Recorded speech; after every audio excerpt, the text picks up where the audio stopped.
Hey, welcome to the latest production line developer blog. I am Cliff Harris. I am the programmer and designer of this car factory game production line. Just going to load in my latest game. I need to optimize a thing here that's driving me crazy. It's because I have all these massive save games from players. So I'm going to load this in. It says Detroit small. It's not small at all, it's massive.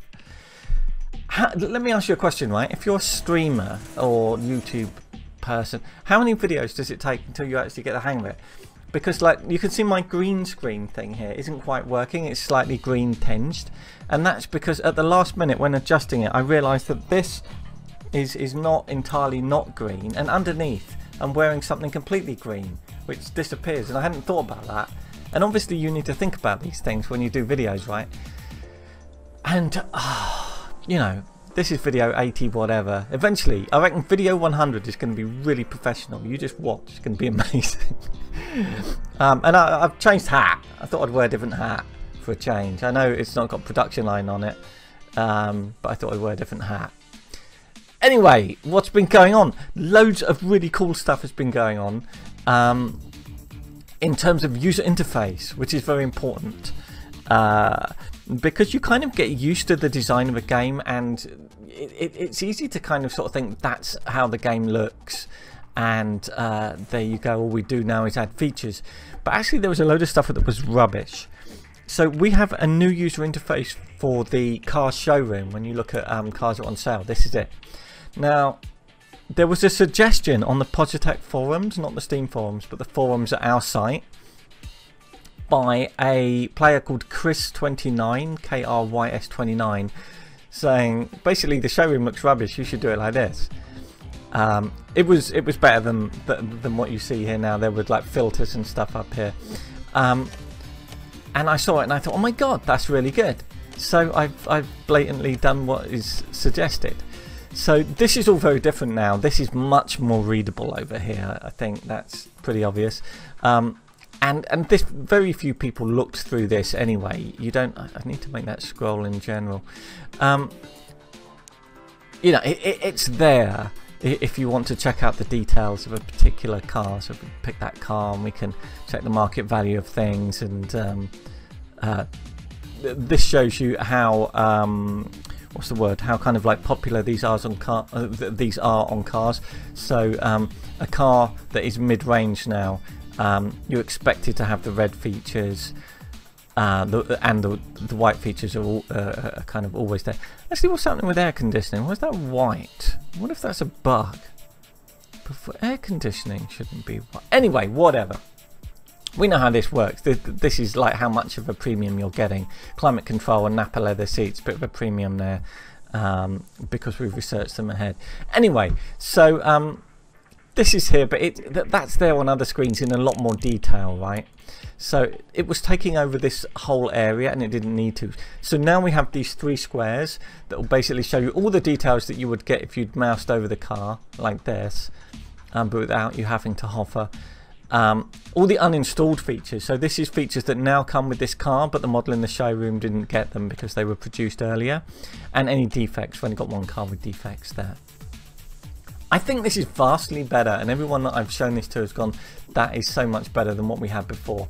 And so I'm really pleased with it, because it's really making a sort of difference to the usability of the game, putting the information in front of the player when they want it in a way that they can see it really obviously and clearly.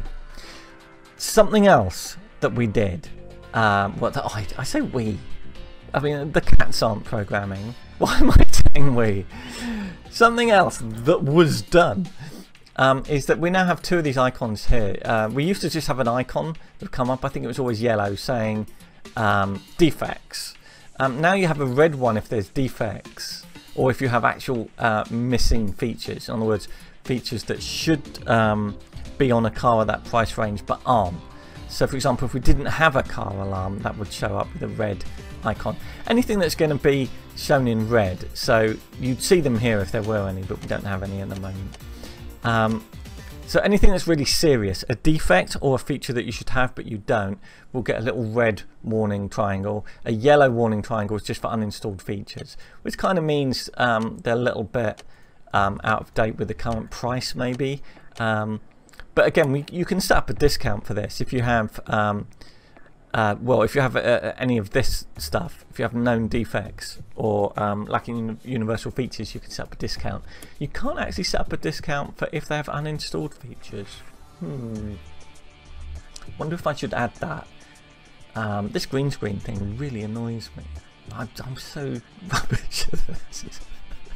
Anyway, so this is new. So we like this, yeah, I think.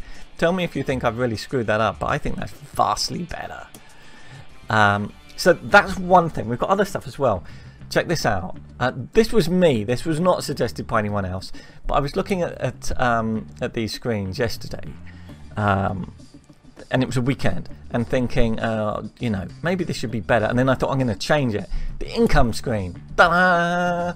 It used to have a line graph here, and you could click on a car, which now doesn't make any difference. I should probably remove the highlighting, and it would show you a line chart showing sales and revenue.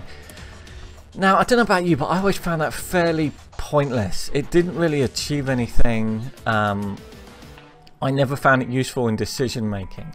So I've changed this now, so you can see the breakdown between budget, mid-range, expensive and luxury cars here. And this is by revenue, not by units. I think it makes more sense to show revenue than units. And this is revenue by body style. So we've got 6 here. This will actually scroll if I add tons more and you have a really small screen, because this has to work on lower screen resolutions as well. And you can look at this over the last hour or the last 24 hours or since the start of the game. So you can see mid-range is really where it's at. It varies slightly over time, but it's really, I'm getting most of my revenue from mid-range cars, and it's mostly sedans, SUV, sports. Maybe I should sort those by the size, and the same with this. I don't know. Difficult decisions. Anyway, I think this bit of user interface is actually helpful. It's actually good. It shows you a nice breakdown of kind of like where the money's coming from. Because if you look here and you realise that you spent loads of time micromanaging the features and the production and the price of pickup trucks, you can look here and go, well, actually, this is a tiny proportion of where my sales are coming from. And then we've got other views of looking at that. Like if you can look at a pickup truck, you can see how many sales per hour you've got here. If you look here, you know, you can see the size of the market. It's only 1.75% of the whole market anyway, for a budget pickup truck. So those are 2 new user interface things we're pleased with. What else have we got? Okay, right, under the options screen we've got some new options. So we made this slightly bigger and more compressed. So the show no export warning and the show insufficient resources warning can now be toggled off. You see that here, no export room. What this means is we've produced too many of these things, battery cells. We're overproducing them, we're not consuming them enough. We could probably afford to switch more cars over to an electric powertrain now. But anyway, if we know that we've got a load of no export room stuff, and sometimes you have loads like this, you can now turn them off. And it does happen dynamically, I think. Yeah. And the same with insufficient resources, like you saw we had down here. I'll put them back on. Insufficient resources. Insufficient resources can be helpful, but sometimes it just flickers on and off like it's doing there. Did you see it happen there? Just in that tiny gap between resources showing up and resources being requested, especially if you're using a lot of resources at a particular slot, like doors. Some people get really annoyed by these. If you zoom out, you can see a few of them there. It's good to give the player options, I think. That's what it comes down to. So that is what has gone in recently. This is build 1.59 that I'm currently working on. So what is coming up? I've made a note that we've got kind of 4 things coming up, I think. High performance engine options are going to be coming up soon. Basically just waiting on artwork for it. So I'm waiting on artwork for that, and also some animations in the like battery stuff. Actually, if I zoom back into the battery thing, you see these little robots that just sit here. they won't just sit here. They'll be doing cool stuff. They'll be kind of like selecting individual batteries and putting them into modules and things like that. It's going to be really cool. Actually, that's where they make battery cells. So it's making battery packs. So this will all change. Those robots here that are welding robots, they'll be swapped out for these, I think. Because this is more of a chemical thing, right? Where you take cobalt and lithium. What's the other one? Nickel. And make battery cells. Anyway, so we're going to get new animations for that. High performance engines and high performance motors, which is the equivalent obviously for electric cars, they will be going in. And I think that's good because they're going to be very expensive, and that's going to push up the kind of availability of luxury cars. Also, we've got a new vehicle type coming in, which is like a small van. You know, when you see something that is basically a little car, but it's got a van back to it, we're going to have them coming in. Again, we're just waiting on artwork for that. And then car customization options. So ideally, you'll be able to go in here, and where you can look at this and change to alloy wheels. Woo, how exciting. We're going to have a bunch of different alloy wheels. I haven't really decided the best way to do that yet. Might try and make it an option in here, because I want them all to have... I don't know, because some of them are going to be like gold plated or something, which will be for the stupid luxury mega cars. So I don't know yet whether or not to have... This list is pretty long, right? We need a smarter way of doing it. So we're going to have options for wheels, options for headlights that will look slightly different, and options for this like front vent bit, what that will look like. Again, that's waiting on artwork. And I need a lot of artwork because I need it for each style of car, and it needs to exist here and to exist, you know, here as well. It will take a lot of faff to do that. So anyway, that is on the way. The other thing that is on the way, last thing I'm going to talk about, is EGX. We are going to have a booth at the EGX show in Birmingham in England, not in Alabama. Do not go to Alabama. We will not be there. We will instead be in Birmingham in England. That's coming up at the end of this month, actually.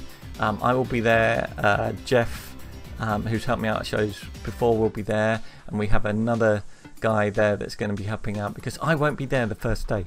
Anyway, come along and say hi, and try out the very latest build of the game, or try the game out in general if you haven't for some crazy reason bought it yet. That's what's going on, and that's what's coming up. This is Production Line by Positech Games. That's basically me, full-time. And it is currently on Steam. It's on GOG. You can buy it direct from us using the Humble widget. Please leave a review if you like it, and if you've got any ideas for the game, any suggestions, any feedback, leave a comment on here or email me or post on our forums.